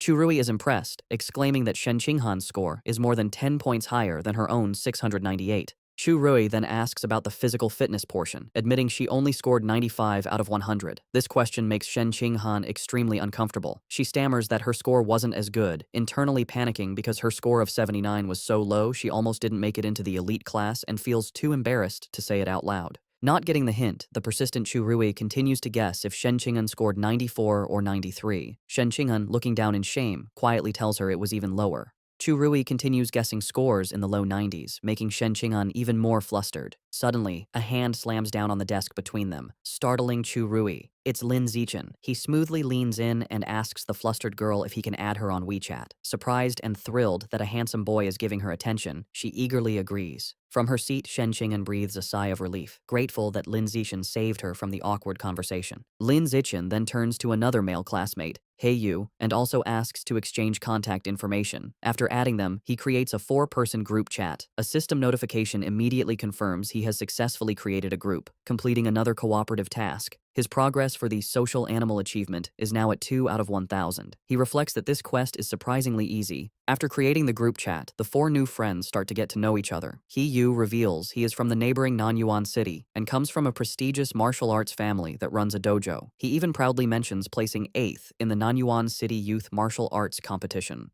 Chu Rui shares that her family owns a chain of clothing stores, making her wealthy. After Lin Zichen and Shen Qinghan also share their backgrounds, the 4 quickly become a close-knit group. Just as they are getting comfortable, He Yu asks the others to guess who the strongest student in their class is. Chu Rui immediately points to Lin Zichen, guessing it must be him since he was the top scorer on the entrance exam for their entire district. This shocks He Yu, who had no idea his new friend was so accomplished. However, Lin Zichen humbly suggests that being the top scorer doesn't necessarily make someone the strongest. He reveals a surprising fact. The principal had spent a lot of money to recruit 2 exceptionally powerful students from Nanyuan City for their class. He Yu then points out the 2 students. The first is a boy with blonde hair, Wang Shuojie, the 3rd-ranked student in Nanyuan City, who can run the 100-meter dash in 7.98 seconds. The second is a large, muscular boy, Lu Gang, who has immense natural strength and can easily lift a 300-kilogram barbell with one hand. Shen Qinghan and Chu Rui are both visibly impressed and intimidated. Lin Zichen, on the other hand, remains completely calm. Internally, he scoffs at their achievements, knowing he had surpassed those numbers back in elementary school. Soon, the bell rings again, and the next class is for distributing textbooks. There are 4 main subjects for the semester: martial arts, gene fusion, mechanical modification, and wilderness survival.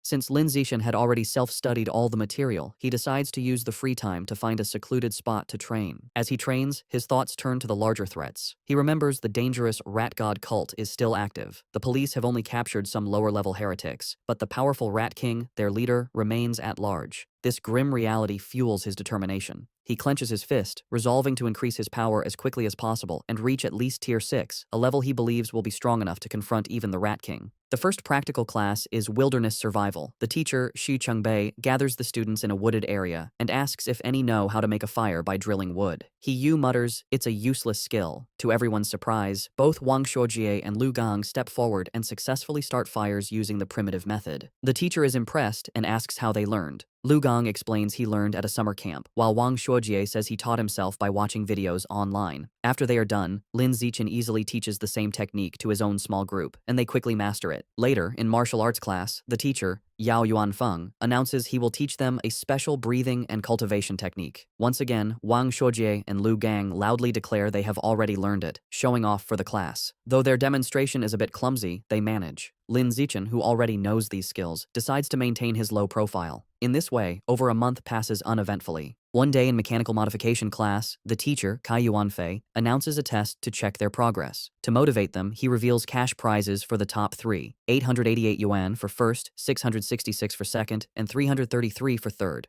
Lin Zichen's eyes light up when he hears about the prize money, realizing the first place reward is almost enough to buy half a jin of the expensive savage giant eagle meat. With everyone motivated, the class begins the exam. Coincidentally, the gene fusion teacher, Liu Duren, has the same idea and also springs a surprise exam with the same prize structure. After the 2 difficult exams, the students are drained. He Yu collapses onto his desk, groaning. The other students complain about how difficult the questions were. One girl laments that she was hoping for a 90, but would be lucky to get a passing grade of 60. While everyone else complains, Wang Shuojie and Lu Gang begin to casually brag. Lu Gang asks Wang Shuojie how he did. Wang Shuojie confidently replies that he should score a 95, as he only struggled with the last part of the final question. Lu Gang nonchalantly agrees, stating he is in the same boat and also expects a 95. Listening to their arrogant exchange, He Yu glares at them, clenching his fists in fury and thinking about how badly he wants to punch them. The teacher announces the results of the mechanical augmentation test. He reads the scores, revealing that Guo Yunling received 52 points, while Shen Qinghan passed with 61. Shen Qinghan excitedly tells Lin Zichen she passed, and he congratulates her on her hard work. The teacher continues, announcing, He Yu scored an impressive 88 points. His friends praise him, and he humbly replies he was just lucky, promising to treat them to a meal with his third-place prize of 333 yuan. Next, the teacher confirms Lu Gang and Wang Shuojie both scored 95 just as they predicted, complimenting them for being only one question away from a perfect score. Wang Shuojie confidently claims that with 10 more minutes, he could have solved the final problem, and Lu Gang agrees. Listening to them brag, He Yu is frustrated, but comforts himself with the thought that third place is still his. However, the teacher then reveals a shocking result. Despite the test's difficulty, one student achieved a perfect score, Lin Zichen, with 100 points. Wang Shuojie and Lu Gang are stunned, shouting the result is absurd. The rest of the class erupts in cheers. Even a defeated He Yu joins in, recognizing Lin Zichen is on another level. Shen Qinghan and Chu Rui celebrate his victory as the glory of Shanghai. Ignoring the praise, Lin Zichen's focus is on the prize. He raises his hand and asks Teacher Kai when the 888 yuan prize for first place will be distributed.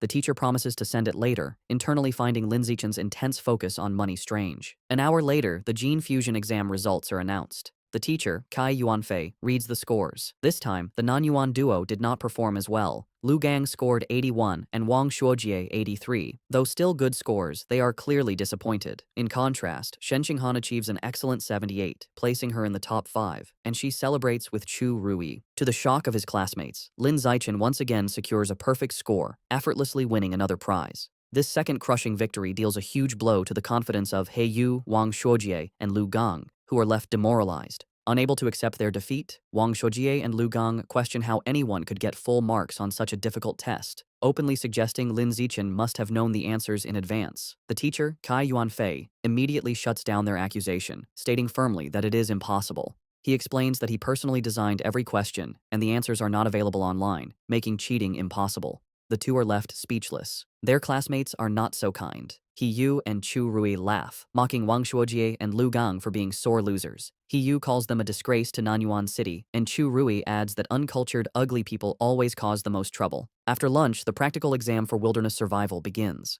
The teacher, Xu Chengbei, explains the rewards are the same, with cash prizes for the top 3. The exam has 3 parts: climbing, swimming, and making fire by friction. Having been beaten in the academic tests, Wang Shuojie tells Lu Gang they must redeem themselves in the practical exams. Lu Gang agrees, and both glare at Lin Zichen, vowing to crush him and wash away their shame. The exam begins with climbing, where speed determines the winner. As expected, Lin Zichen's superior physical abilities allow him to easily dominate. He scales the rock wall with incredible speed, leaving the Nanyuan duo far behind to secure first place. The tree climbing event ends the same. Lin Zichen again takes first, while a defeated Wang Shuojie complains he couldn't even see his shadow. While Lin Zichen excels, he notes his real concern is for Shen Qinghan. As he expected, she struggles with the climbing and finishes last. However, he isn't worried, knowing her true talent is in the water and confident she will regain her confidence during the swimming segment. Next is the fire starting segment. With his eyes on the prize money, Lin Zichen knows he must continue to crush the Nanyuan duo. He starts the task with intense focus and speed, successfully creating a fire in just 58 seconds. Wang Shuojie and Lu Gang watch in utter disbelief, wondering how he can be so fast at everything, bewildered by his insane hand speed. The final part of the wilderness survival exam was swimming. This time it was Shen Qinghan's turn to shine. Tapping into her natural affinity for water, she swam with incredible speed, easily crushing the Nanyuan duo and delivering another heavy blow to their shattered confidence. Wang Shuojie was left in disbelief, unable to understand how Shen Qinghan could suddenly exhibit such explosive power in the water, concluding he must be hallucinating. After the exam, a defeated Wang Shuojie and Lu Gang were completely silent for a long time. However, their silence only lasted through lunch. In the afternoon, the final exam for martial arts began. The teacher, Yao Yuanfeng, announced it was time to test their progress with a sparring competition. The top 3 would receive prizes, motivating the class. For Wang Shuojie and Lu Gang, this reignited their hope. Filled with determination, they resolved to reclaim their pride.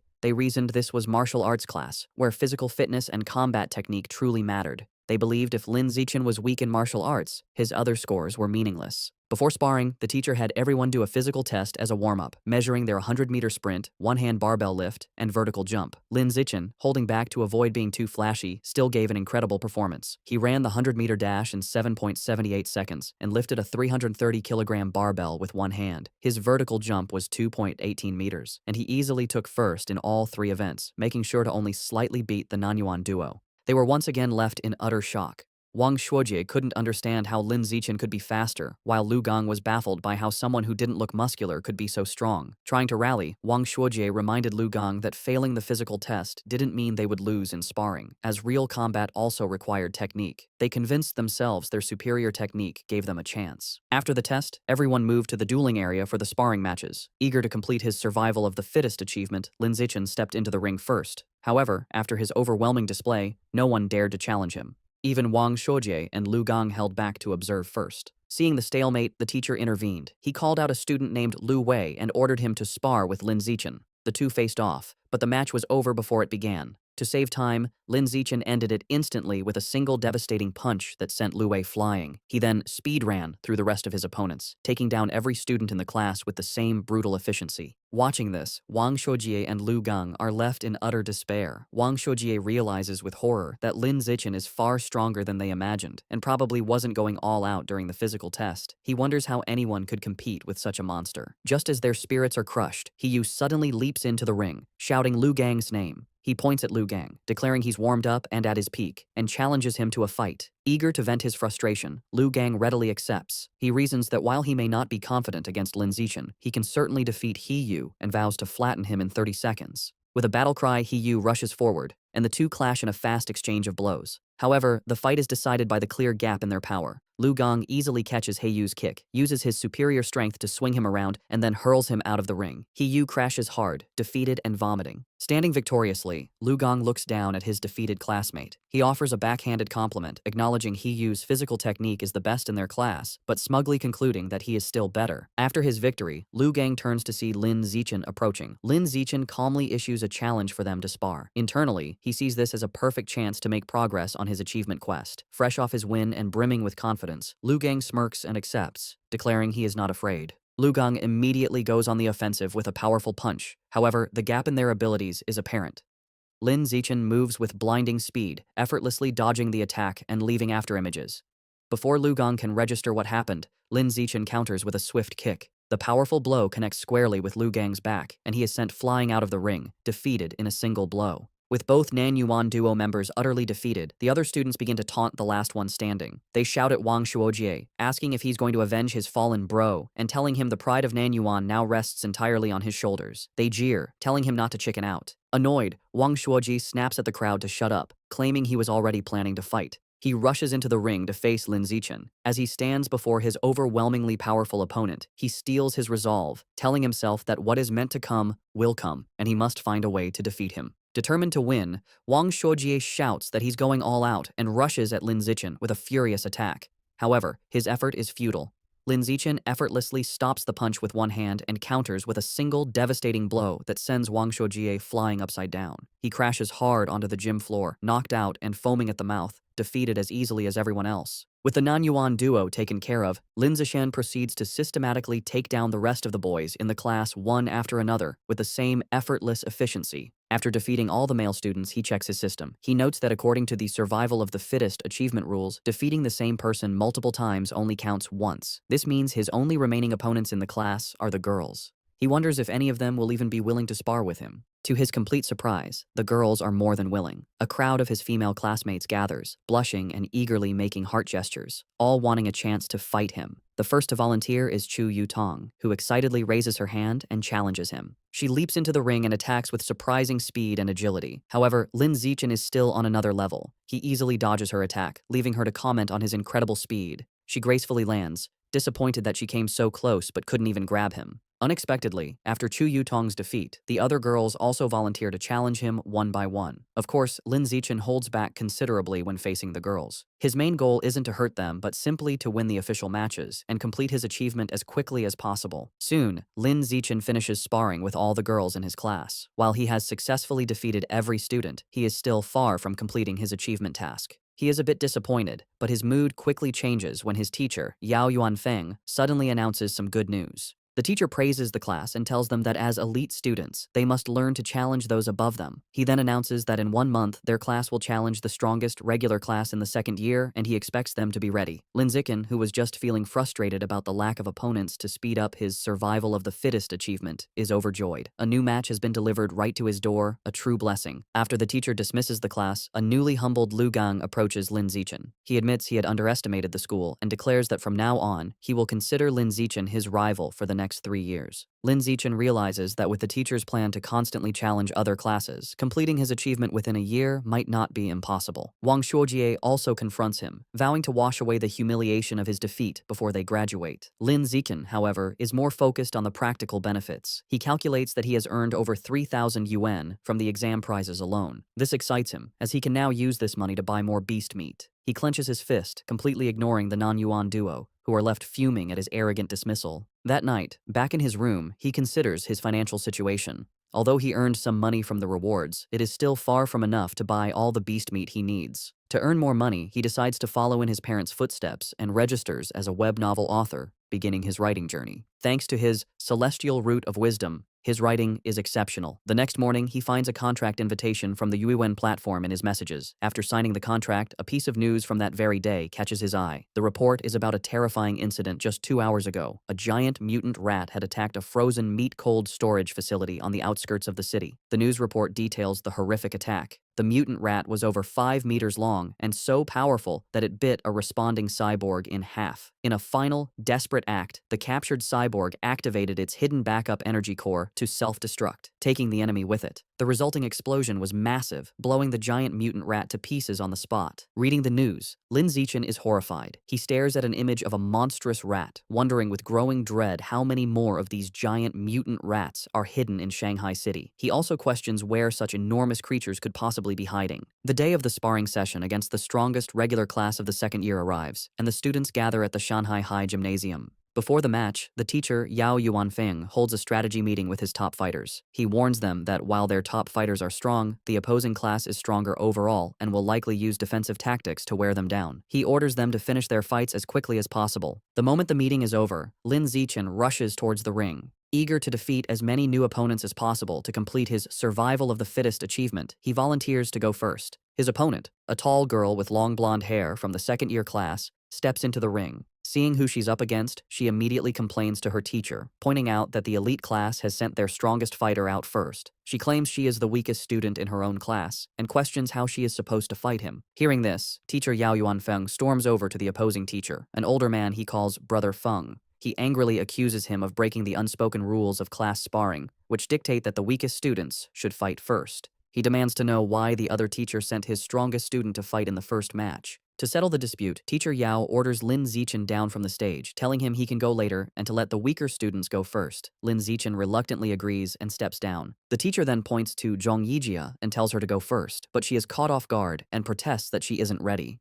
Seeing an opportunity, Shen Qinghan steps forward. She volunteers to fight, telling teacher Yao that since she is the weakest, she should be the one to go first. Shen Qinghan nervously enters the ring to face the tall blonde girl, clearly intimidated. From the sidelines, her classmates, including Chu Rui and He Yu, begin to cheer loudly, shouting encouragement for their friend, Han Han. However, the sudden pressure only makes Shen Qinghan even more nervous. The match begins, and the blonde girl immediately attacks with a powerful punch, which Shen Qinghan manages to block. Despite being outmatched, Shen Qinghan is determined. She knows she can't win, but resolves to hold on for as long as possible, adopting a purely defensive strategy to drain her opponent's stamina. Her plan proves surprisingly effective. 3 minutes later, the blonde girl is breathing heavily, surprised by Shen Qinghan's endurance. She realizes that if the fight continues, she will run out of stamina and decides she must finish the match quickly. She rushes forward with a final decisive punch. The blow lands, and Shen Qinghan is knocked to the ground, defeated. As she gets back on her feet, she is visibly embarrassed. The teacher, Yao Yuanfeng, praises her performance. He gives her a thumbs up, telling her she did great and that her defensive strategy was very smart. Lin Zichen also comforts her, patting her head gently. He tells her she did well, lasting over 3 minutes against a senior with an extra year of training, and that she has made big progress. Reassured, Shen Qinghan looks up at him with a happy smile. Following Shen Qinghan's defeat, another female classmate with brown hair from the elite class steps into the ring. Seeing that her senior opponent is running out of stamina after the previous match, she sees an opportunity and rushes in to attack. She throws a powerful kick, but the more experienced senior easily dodges the blow and counters with a swift punch to the face. The brown-haired girl is quickly overpowered and pinned to the ground, where she cries out in pain and is forced to surrender. Standing over her defeated opponent, the senior mockingly asks if she was looking down on the regular class by charging in so recklessly. She continues to taunt the girl, telling her that while she may not have her talent, she has trained for a whole year longer. She dismisses her, telling her to come back and fight again after she's trained for another year. Just then, Chu Rui steps forward. Filled with determination, she declares that she will avenge Shen Qinghan and crush the senior. Chu Rui proves to be a formidable fighter. She easily defeats her senior opponent with a single powerful punch. From the sidelines, Shen Qinghan cheers enthusiastically, calling out how amazing Chu Rui was. Lin Zichen tells Shen Qinghan that she was amazing too, explaining that Chu Rui's victory was easy only because Shen Qinghan had drained the senior's stamina first. Shen Qinghan smiles happily. 2 hours later, the sparring session continues, and the elite class has evened the score. Teacher Yao Yuanfeng approaches the second-year teacher, Brother Feng, and taunts him, pointing out that his class only has 4 fighters left and that he is confident his class will win the bet. However, he then turns to his students and warns them not to get complacent. He declares that the true strength of their class lies with their 4 top fighters, Lin Zichen, Wang Shuojie, Lu Gong, and He Yu. The real showdown is just beginning. Following his teacher's declaration, He Yu is ordered to go up next. He cracks his knuckles with a determined look and enters the ring with a dramatic, ground-pounding pose. He strikes a fighting stance and theatrically asks his senior opponent if he is prepared to face his fists, which he claims are thirsty for battle. The senior, a boy with brown hair, smirks and tells He Yu not to be so childish and overly dramatic. Annoyed, He Yu immediately attacks with a swift kick, sending the senior crashing to the ground in defeat. Standing over his fallen opponent, He Yu mocks him, questioning where he got the confidence to act so tough with such a low skill level and calling him trash. Just as He Yu celebrates his victory, another, more formidable senior with purple-tinged hair stomps into the ring. He glares at He Yu, calling him arrogant for his taunts. The senior immediately lunges with a powerful punch, vowing to teach his junior opponent some intensity. To the senior's shock, He Yu moves with incredible speed, effortlessly dodging the attack. He Yu then counters with a powerful kick that sends the senior flying, knocking him out. Seeing his impressive victory, Chu Rui and Shen Qinghan erupt in cheers, shouting encouragement for He Yu. Fueled by his success, He Yu goes on an incredible winning streak, defeating several more opponents in quick succession. After taking down 5 consecutive fighters, He Yu stands exhausted, breathing heavily. Despite his fatigue, he puts on a brave face and defiantly shouts for the next opponent, boasting he can still take on 10 more. However, it's clear he is running out of stamina. His impressive run ends when he is defeated by his sixth opponent. With He Yu eliminated, the situation looks dire for the elite class. They are now down to their last 3 fighters, while the second-year class still has 13 members remaining. With He Yu defeated, Wang Shoujie is next. He unleashes his full power, going on an incredible winning streak and single-handedly defeating 10 opponents in a flurry of furious kicks and punches. However, the long series of battles takes its toll. During his 11th match, Wang Shoujie finally runs out of stamina and is defeated. Following him is Lu Gang, who quickly dispatches 2 more of the opposing team's top fighters in less than 10 minutes. With their opponents now down to their last fighter, teacher Yao Yuanfeng smugly suggests that the second-year teacher, Brother Feng, should just surrender. Brother Feng, however, remains unfazed. He smirks and calls forth his final student, Wang Jinhei, telling him it is his turn. A new challenger steps forward, an enormous, overweight student who towers over Lu Gang.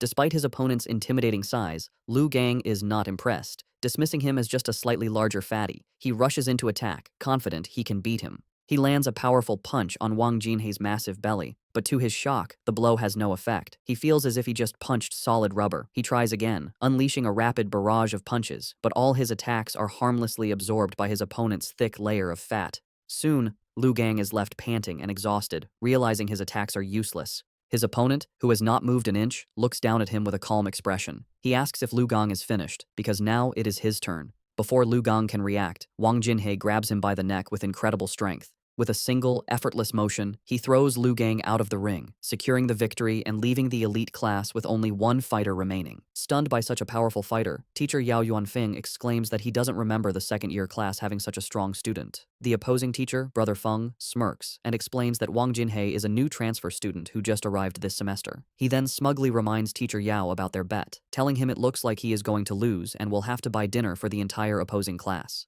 Realizing he has been tricked by his rival's secret weapon, teacher Yao clenches his fist in frustration, worried that not even Lin Zichen can defeat this monster. Despite his doubts, he puts on a brave face for his last student. He places a hand on Lin Zichen's shoulder and tells him it's his turn, encouraging him to just do his best and not worry too much about winning, as the experience will be valuable. Lin Zichen simply smiles and reassures his teacher that he will win, leaving the man speechless. As Lin Zichen steps into the ring, Wang Jinhei looks down at him, unimpressed. He dismisses his opponent as looking rather weak to be his class's final ace. From the sidelines, Shen Qinghan, Chu Rui, and the other girls from the elite class shout insults at Wang Jinhei, calling him an arrogant fatty and cheering for Lin Zichen to teach the dead pig a lesson. Annoyed by the taunts, Wang Jinhei decides to offer a handicap. He tells Lin Zichen he will stand still and allow him 10 free hits. He explains that he doesn't want Lin Zichen and his little fangirls to complain later that he was just bullying a smaller opponent. Lin Zichen happily accepts the offer. Wang Jinhei tells him to come at him with his full power. Without hesitation, Lin Zichen unleashes a single, devastating punch to his opponent's massive stomach. The force of the blow is so immense that it sends the enormous Wang Jinhei spinning through the air before he crashes hard onto the floor, knocked out cold. Both classes are left in stunned silence, which is quickly broken by a massive, tearful cheer from the elite class as they celebrate Lin Zichen's incredible victory. A few moments later, Wang Jinhei slowly begins to regain consciousness, completely disoriented. He groggily wonders where he is and what just happened, muttering that the outcome was completely illogical and unscientific.